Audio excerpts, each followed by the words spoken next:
Eh bien, merci pour l'invitation de prêcher ici ce matin et merci Rita pour la lecture de la parole. La semaine dernière, qui était là la semaine dernière? Bon, plus que la moitié, je crois. Alors, le texte de la semaine dernière, c'était quoi? Vous avez le droit de répondre. La semaine dernière, vous aviez le droit de poser des questions et le prédicateur allait répondre. Cette semaine, c'est l'inverse. Moi, je pose des questions et vous répondez. Alors, c'était quoi le texte? Jean et la Samaritaine. Oui, c'était Jean 4. Il faut parler très fort parce que j'entends presque rien.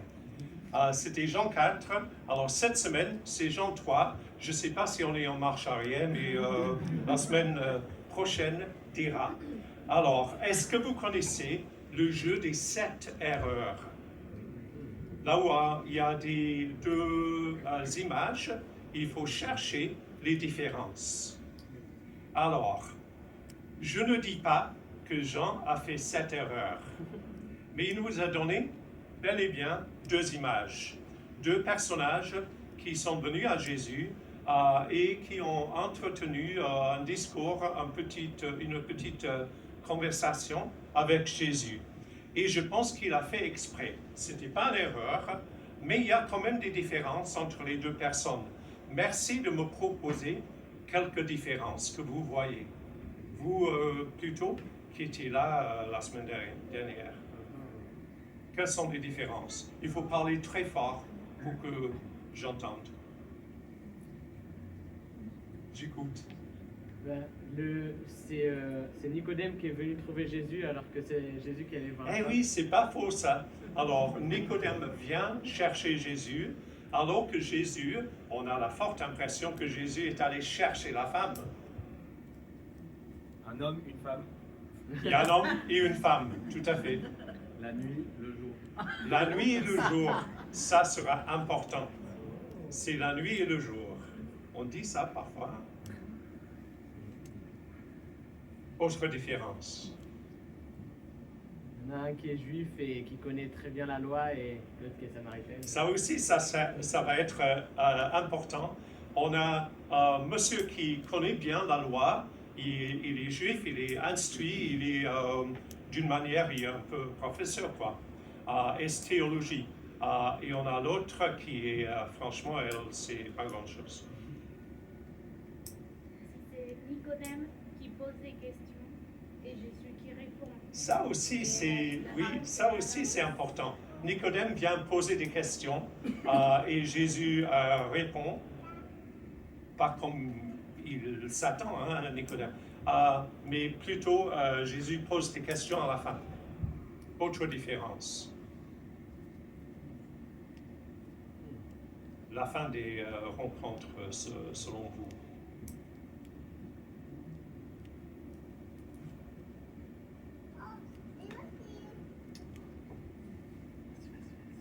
Ah bon, ça nous donne quelque chose pour réfléchir ce matin.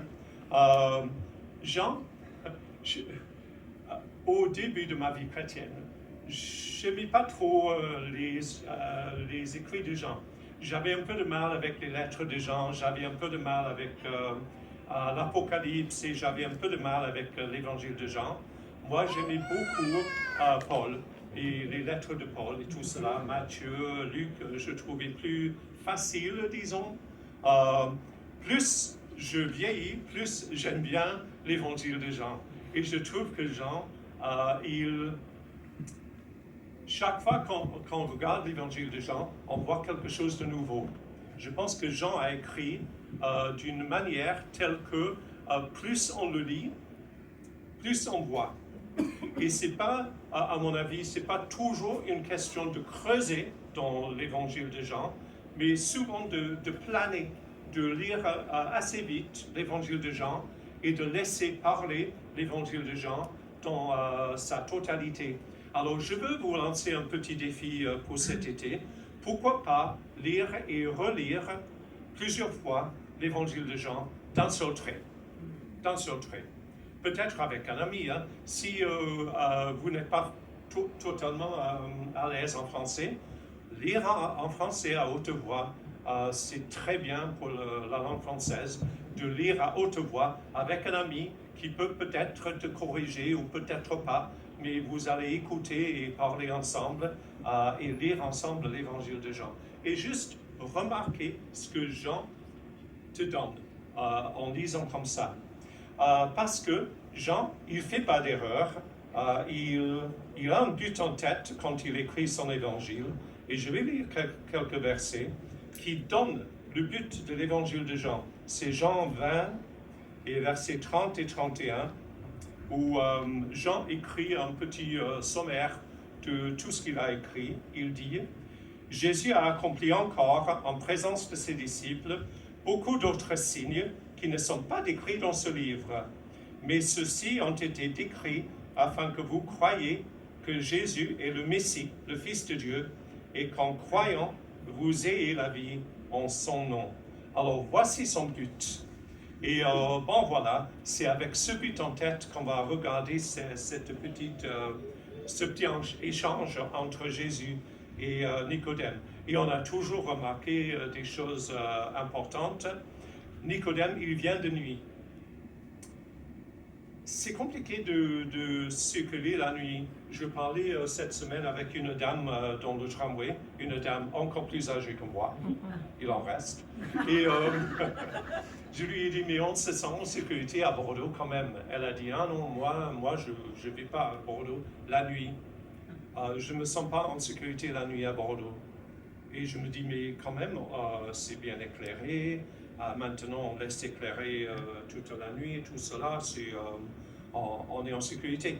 Mais au temps de Nicodème, non, il n'y avait pas d'éclairage dans les rues. Alors on circulait la nuit, on ne voyait rien du tout.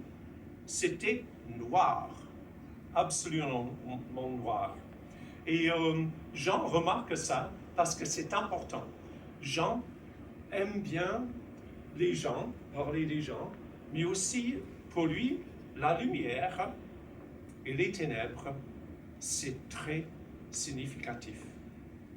Ça dit beaucoup dans l'évangile de Jean. Alors Nicodème, il vient de nuit et il ne voit rien et il vient pour parler avec Jésus. Et pourquoi Jean nous dit ou nous remarque que Nicodème vient de nuit?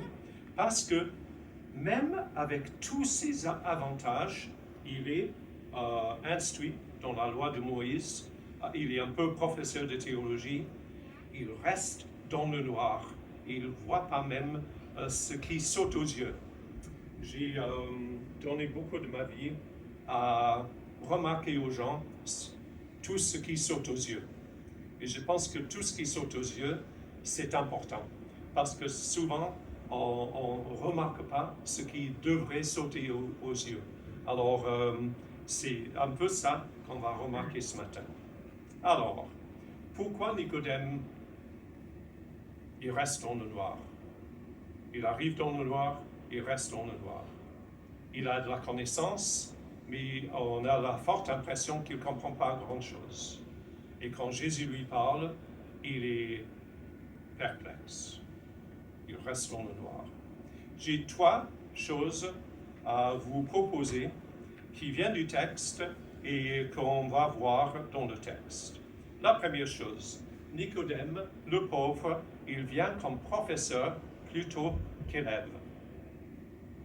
Vous remarquez ce qu'il dit quand il commence la conversation avec Jésus.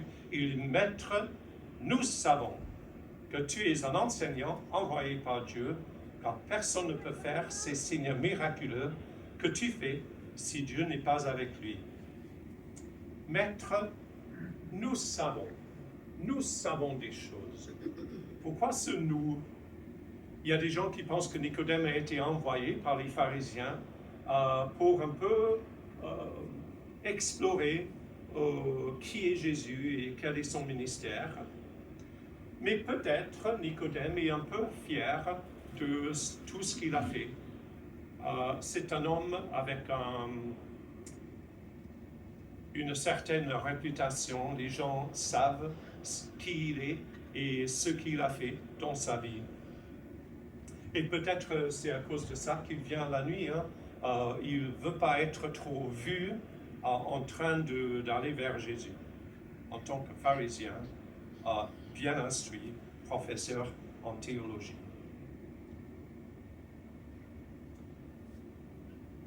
Quand on vient à Jésus comme prof, plutôt qu'élève, c'est pas un bon début. C'est pas comme ça qu'il faut venir à Jésus. Pour apprendre, il faut quand même reconnaître son besoin d'apprendre. Il y a 22 ans, peut-être, quelque chose comme ça, alors 21 ans, on est arrivé en France, on s'est inscrit dans une école de langue à Pessac, à la Maison du Defle. Je ne sais pas s'il y a des gens qui connaissent la Maison du Defle. Et on a fait un cours de grammaire. J'ai beaucoup aimé la grammaire en français, même si c'est vraiment, parfois c'est casse-tête, mais bon. Et nos cours de grammaire ont commencé comme ça. Les mots sont vraiment écrits dans mon cœur. Tout reprit son calme. C'était une dictée. La dame qui était prof de grammaire nous a fait une dictée et c'était le début du roman Madame Bovary. Et il fallait écrire tout ce qu'elle disait et après noter. Et vous savez, vous les Français, vous savez comment ça marche. On commence avec 20 et chaque faute, on enlève un point. Et normalement, on finit avec moins 5, moins 7, moins 11. Et il y a très peu qui arrivent avec 16 ou 17 et 20, franchement, même pas dans vos rêves. Bon, voilà. Écoute, elle a fait ça pour nous faire reconnaître qu'on avait besoin d'apprendre. Il faut apprendre. On n'était pas expert français. Ce n'était pas notre cas. Il fallait, on avait beaucoup à apprendre. Et Jésus, il invite des disciples, pas des experts. Alors si vous venez ce matin et vous avez l'impression que vous ne connaissez pas trop, il y a des gens ici qui trouvent facilement les livres des Écritures, même les petits prophètes, ils trouvent vite. Et vous cherchez partout, vous cherchez l'index pour un peu trouver la place. C'est pas grave. Vous venez comme élève et pas comme prof. Et vous, les pasteurs, j'ai le privilège de m'adresser aux pasteurs. Restez élève. Restez élève. C'est la meilleure manière de suivre Jésus. On n'est jamais expert. On n'est jamais professeur, même si c'est notre rôle d'enseigner les gens. C'est Jésus, notre expert. C'est Jésus, notre prof. Et on est tous en train de vivre le discipulat, d'apprendre de Jésus. C'est ce qu'il dit. Hein? Il dit en Matthieu chapitre 11, et c'est sa grande invitation. Voilà. Venez à moi, vous tous qui êtes fatigués et courbés sous un fardeau, et je vous donnerai du repos. Acceptez mes exigences et laissez-vous instruire par moi, car je suis doux et humble de cœur, et vous trouverez le repos pour votre âme. En effet, mes exigences sont bonnes et mon fardeau léger. Alors, Nicodème, il vient comme expert et pas comme élève, il vient comme prof et pas comme disciple. Deuxième chose, deuxième erreur que fait Nicodème.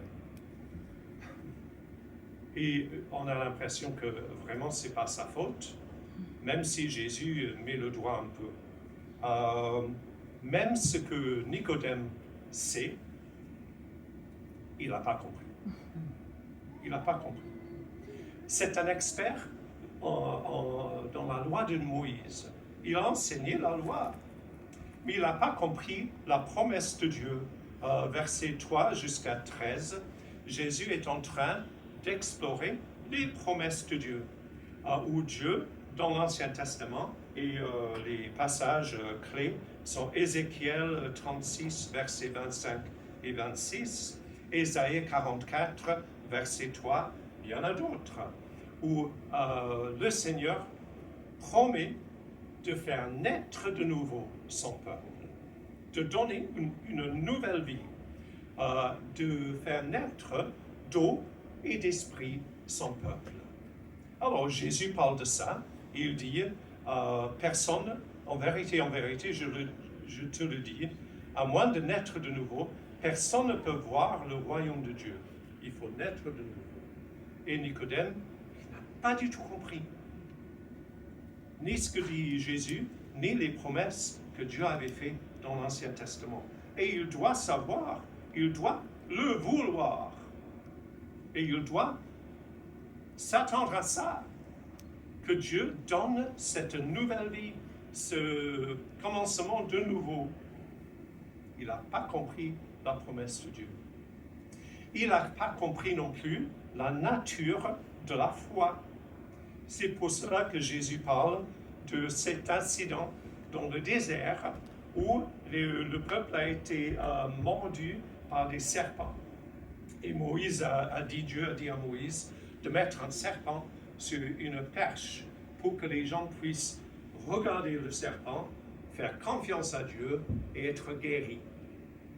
Je lis les versets, c'est 14 et 15.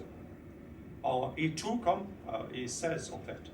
Et tout comme Moïse a élevé le serpent dans le désert, il faut aussi que le Fils de l'homme soit élevé, afin que quiconque croit en lui ait la vie éternelle. En effet, Dieu a tant aimé le monde qu'il a donné son Fils unique, afin que quiconque croit en lui ne périsse pas, mais ait la vie éternelle. Il n'a pas compris la nature de la foi. Ce n'est pas une question de connaissance, d'accomplissement, des choses acquises. C'est pas ça. C'est une question de regarder avec foi ce que Dieu nous a donné. Dans le cas de Moïse, c'était quelque chose, un symbole, quoi, une image de Jésus, un serpent élevé en haut. On regardait, on croyait à la promesse de Dieu, on était guéri. En Jésus, c'est le Fils de Dieu lui-même qui est élevé pour que nous puissions croire et placer notre confiance en lui. Le serviteur de Dieu sera élevé. C'est pour ça que Jésus dit ce verset tout connu. En effet, Dieu a tant aimé le monde qu'il a donné son Fils unique afin que quiconque croit en lui ne périsse pas, mais ait la vie éternelle. Ce n'est pas une question de nos connaissances, de nos accomplissements, de nos acquis. C'est une question de confiance en Jésus. Ça, un petit enfant peut le faire. Ça, une personne qui ne comprend presque rien peut le faire. Il voit Jésus, elle voit Jésus, elle place sa confiance en lui et elle est sauvée. Troisième chose, problème pour Nicodème, et c'est un problème que nous partageons tous. Nicodème, comme on a remarqué, il arrive dans le noir, et aussi quand il part dans le noir. Mais Jésus remarque que ce n'est pas simplement ça. Est-ce que vous avez vu versets 19 jusqu'à 21? Voici ce que Jésus dit. Et voici quel est ce jugement. La lumière est venue dans le monde, et les hommes ont préféré les ténèbres à la lumière, parce que leur manière d'agir était mauvaise. En effet, toute personne qui fait le mal déteste la lumière, et elle ne vient pas à la lumière pour éviter que ses actes soient dévoilés.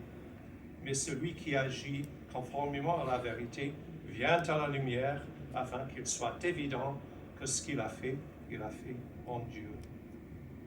Jésus dit, c'est pas simplement que tu es dans le noir. Le noir est aussi en vous. Nicodème Tu n'es pas simplement dans les ténèbres sont là dans ton cœur. J'ai un ami et parfois il écoute des prédications, des explications de la Bible et sa réponse est comme ça. Cet Américain parle en anglais. Il dit « I feel so seen ». Je me sens tellement vu. C'est comme si quelqu'un m'a vu et m'a tout dit au sujet de moi-même. Et parfois, on a cette impression que quand la Bible est prêchée, on se sent vu. C'est comme si Dieu plaçait le doigt sur quelque chose dans notre cœur, dans notre vie, dans notre comportement. Je me sens vu. Et voilà, c'est pour ça qu'on a tendance à préférer de se cacher. On aime la discrétion. On aime cacher notre cœur. On n'aime pas que nos actes soient exposés. C'est un peu comme les cyclistes. Est-ce que vous avez remarqué? Moi, je circule en vélo. Mais moi, parfois les gens me moquent de moi parce que je porte la veste de sécurité, je porte la casque, je porte tout. Hein. Je veux être vu, surtout en vélo. Je veux être vu. Aujourd'hui, je suis arrivé en vélo, ma casque est là-bas, et je porte le blanc. Je me suis dit, je n'ai pas forcément besoin de la veste. Pas aujourd'hui, pas ce matin. Mais normalement, je porte la veste. Je veux être vu. Mais il y en a tellement. Ils ont des vélos noirs. Ils s'habillent en noir. On s'habille tous en noir parfois. On est quand même à Bordeaux. C'est comme ça qu'on s'habille. C'est stylé le noir. Mais quand on roule en vélo noir, habillé en noir, dans le noir, c'est un peu limite quand même. Je les appelle les stealth cyclists, les cyclistes furtifs. Ils ne veulent pas être vus, même pas par le tramway ou les voitures ou le bus, quoi. Ce sont des ninja cyclistes. Personne ne les voit. Écoute, on est tous un peu comme ça.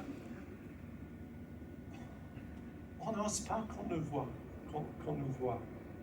On ne veut pas ça. On veut quand même que Dieu nous voit. On ne veut pas ça. On veut être caché, rester caché, rester dans les arbres, dans les arbustes, un peu comme Adam dans le jardin. Cet esprit est toujours en nous. Parce que ce n'est pas simplement que nous sommes dans le noir, mais malheureusement, le noir est aussi en nous. Nos actes sont mauvaises et on ne veut pas que Dieu les voie.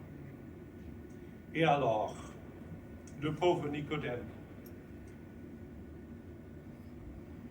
la femme, la semaine dernière, elle court vers le village avec une grande joie pour raconter à tout le monde ce que Jésus avait fait pour elle. Nicodème, il faufile dans le noir vers sa maison.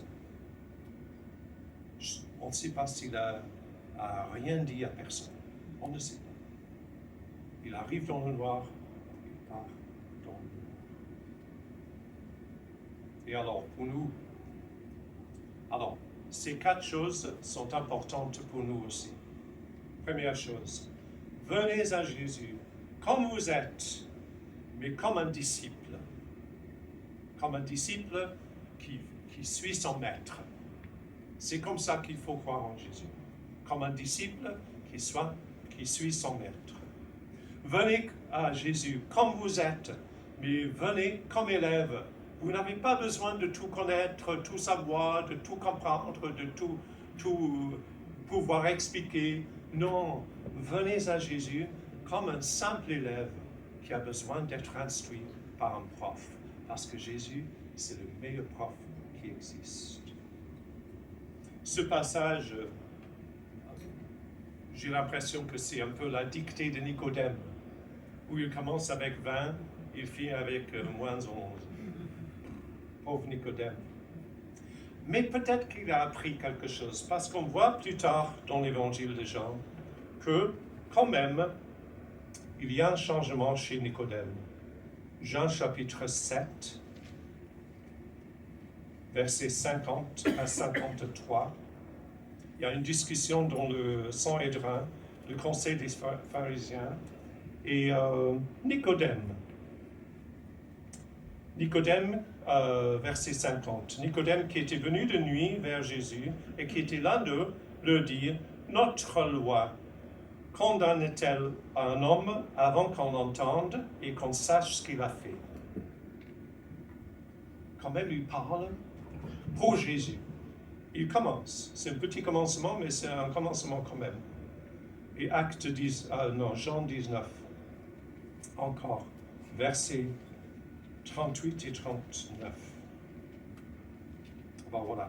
Jésus a été crucifié. Après cela, Joseph d'Arimathée, qui était disciple de Jésus, mais en secret, par crainte des chefs juifs, demanda à Pilate la permission d'enlever le corps de Jésus. Pilate le lui permit. Il vint donc et enleva le corps de Jésus. Nicodème, l'homme qui auparavant était allé trouver Jésus de nuit, vint aussi. Nicodème, il prend de petits pas vers Jésus. D'une telle manière que dans l'Église des premiers siècles, les hommes qui croyaient en Jésus, mais qui avaient peur de professer leur foi, l'Église les appelait les Nicodémites, les disciples de Nicodème, des gens comme Nicodème, qui croyaient en Jésus, mais qui n'osaient pas trop dire. Alors, Nicodème, quand même, il a fait une démarche vers Jésus. Deuxième chose, demandez à Dieu de vous aider à comprendre. La foi chrétienne, ce n'est pas comme un cours de maths. En fait, moi, souvent, j'étais scientifique. Je travaille dans l'informatique et j'ai souvent prié à Dieu de m'aider à comprendre les maths. Parce que parfois, c'est qu'avec la grâce de Dieu qu'on commence à comprendre certaines choses dans les maths. Mais la foi chrétienne, ce n'est pas un cours de maths. Ce n'est pas la géographie. Ce n'est pas quelque chose de mondain. Non. On a besoin de l'Esprit de Dieu pour qu'on puisse comprendre la foi chrétienne. Alors, demandez à Dieu de vous aider à comprendre. Troisième chose, demandez à Dieu de vous donner ce qu'il a promis. Il promet une nouvelle vie, un nouveau cœur, d'être lavé d'eau pure, toute personne qui vient à Jésus. Alors venez et demandez à Dieu, Dieu, j'ai envie, il me faut cette vie nouvelle, il me faut ce cœur nouveau, il me faut être lavé, je me sens sale, j'ai besoin d'être lavé. Demandez à Dieu de donner tout ce qu'il a promis. Quatrième chose, et je termine avec ça. Laissez Jésus briller dans les ténèbres de votre cœur. Et j'adresse ça à nous tous, moi aussi. Pourquoi est-ce qu'on est tellement obsédé par les choses externes? On s'inquiète pour un tas de petites choses qui finalement ne comptent pas grand-chose, pour rien. Parfois, je pense qu'on met un rideau de fumée pour cacher ce qui se passe dans nos cœurs. Et c'est dans le cœur, c'est du cœur que viennent les mauvaises paroles, les mauvais actes, la mauvaise réflexion. C'est du cœur que tout ça vient.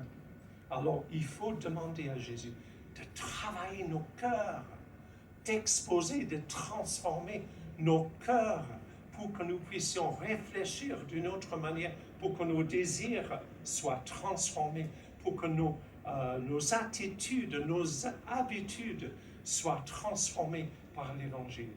Alors laissez Jésus prier dans les ténèbres de votre cœur.